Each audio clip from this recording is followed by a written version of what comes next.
నమస్తే అండి. గత వీడియోలో మనం రక్తహీనత, ఎనీమిక్ గురించి ఎలా ఉంటది? సింప్టమ్స్ ఏంటని తెలుసుకున్నామండి. ఈ వీడియోలో రక్తహీనత పోగొట్టుకోవాలంటే ఏం చేయాలనేది మీకు తెలియజేయడం జరుగుతుందండి. అవసరమైన వాళ్ళు ఉపయోగించుకోండి. మీరు మెయిన్‌గా బరువు ఎక్కువగా ఉంటే బరువు తగ్గండి. మెయిన్ రీజన్ బరువు తగ్గొచ్చు. తర్వాత స్ట్రెస్ లెవెల్స్ మనకి అనేక సమస్యలుంటాయి. ఆ స్ట్రెస్ లెవెల్స్‌ని మనం కంట్రోల్‌లో ఉంచుకుంటే మన బ్లడ్ అనేది ఎప్పుడూ ఒకే లెవెల్‌లో ఉంటుంది. ఆహ్, విపరీతమైన ఆలోచనలు, స్ట్రెస్సు ఇటువంటి దూరం చేయాలండి. ఇంకోటొచ్చేసి డ్రై ఫ్రూట్స్ తినాలండి. అంజీరా, బాదము, పిస్తా, ఓట్సు, వాల్‌నట్సు ఇవి తీసుకోవాలండి బ్లడ్ ఇంక్రిమెంట్ కావాలంటే.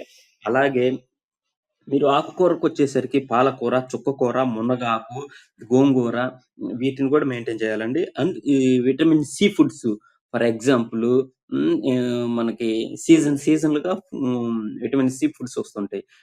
బత్తాయి, ఐ మీన్ ఆరెంజ్, అలాగే నిమ్మ ఇటువంటి విటమిన్ సి ఫుడ్స్ ఏవైతే ఉన్నాయో అవన్నీ మెయింటైన్ చేసుకోండి. అలాగే కివి ఫ్రూట్స్, యాపిలు, దానిమ్మ, బొప్పాయ ఇవి చక్కగా ఉపయోగపడతాయండి బ్లడ్ ఇంప్రూవ్‌మెంట్‌కి. అండ్ ఆల్సో చిక్కీ బెల్లంతో తయారు చేసిన చిక్కీ గూడా, అరిసెలు ఇవి గూడా చాలా బ్లడ్ ఇంప్రూవ్‌మెంట్‌కొస్తాయండి. హ్మ్. వెజిటబుల్స్‌కొచ్చేసరికి టమాటా, క్యారెట్టు, బీట్రూటు చక్కగా ఉపయోగపడతాయండి. మీరు నాన్ వెజ్ తినాలనుకుంటే మీరు మటను తక్కువగా తీసుకోవాలండి. మీరు హ్మ్. ఫిష్ ఎప్పుడైనా ఫిష్ అనేది మీరు తీసుకుంటే మీకు దానివల్ల ఎఫెక్ట్ ఉండదండి. బట్ హెల్తీ ఫిష్ చూసుకోండి.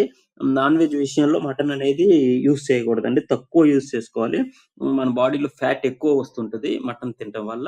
ఏమైనా డౌట్స్ ఉంటే కామెంట్ రూపంలో తెలియచేయండి.